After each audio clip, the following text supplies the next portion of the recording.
আপনারা যারা বর্তমানে জাতীয় বিশ্ববিদ্যালয়ের অনার্স ফার্স্ট ইয়ারে আছেন অথবা কিছুদিন পরে জাতীয় বিশ্ববিদ্যালয়ের অনার্সে ভর্তি হতে যাচ্ছেন, তারা অনেকেই জানেন না ইয়ার ফাইনালে আপনাদের কোশ্চেন প্যাটার্নটা আসলে কেমন হয়।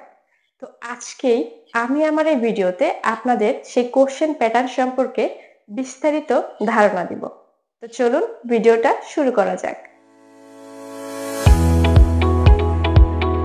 আসসালামু আলাইকুম।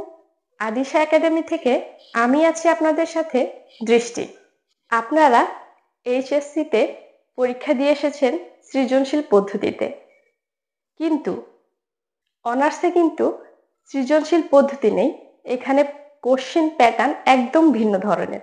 হ্যাঁ, এখানে আপনাকে ৮০ মার্কের পরীক্ষা দিতে হবে, যার পরীক্ষার সময় থাকবে ৪ ঘন্টা, আর বাকি ২০ মার্ক যেটা থাকবে আপনার টিচারের হাতে।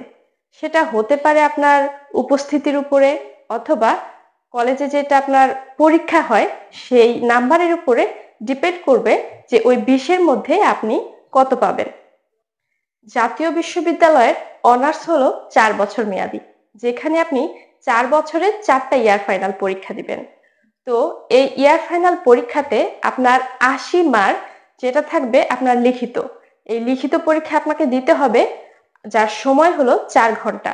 তো এই ৮০ মার্কের পরীক্ষাকে আপনাকে ৩টি বিভাগে দিতে হয়, যেখানে ক বিভাগ, খ বিভাগ এবং গ বিভাগ থাকে। ক বিভাগে আপনার প্রশ্ন থাকবে ১২টি, যেখান থেকে আপনাকে উত্তর করতে হবে 10টি প্রশ্নের। এটাকে অতি সংক্ষিপ্ত প্রশ্ন বলে। এখানে আপনার 10টি প্রশ্নের জন্য 10 মার্ক পাবেন। এখানে প্রশ্নের ধরন হয় ধরেন কাকে বলে বা সূত্র, এই টাইপের। তো এটা শেষ হলো। এখন আসেন খ বিভাগে। খ বিভাগ হলো সংক্ষিপ্ত প্রশ্ন, যেখানে আপনার প্রশ্ন থাকে 8টি, আপনাকে অ্যান্সার করতে হবে 5টি। তো এই 5টি প্রশ্নে আপনার মার্ক থাকে 4 করে, যেখানে 4×5 = 20 মার্ক থাকে। এটা হলো। এরপরে আসেন গ বিভাগে।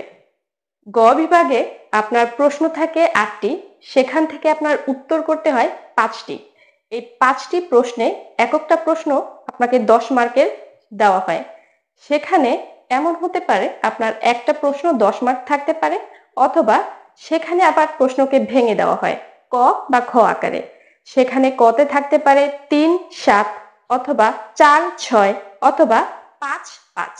এভাবে ভেঙে ভেঙে 10 মার্ক করে একটা করে প্রশ্নের উত্তর আপনাকে করতে হবে। তো এই হলো টোটাল 80 মার্ক। আর 20 মার্কের কথা তো বললামই। এই 80 মার্কই আপনাকে লিখিত দিতে হয় আর কি। আশা করি আপনারা জাতীয় বিশ্ববিদ্যালয়ের কোশ্চেন প্যাটার্ন সম্পর্কে সম্পূর্ণ ধারণা পেয়ে গেছেন। এরপরেও যদি আপনাদের কোনো বিষয় নিয়ে কনফিউশন থাকে, অবশ্যই আমাকে কমেন্ট করে জানাবেন। ধন্যবাদ সবাইকে।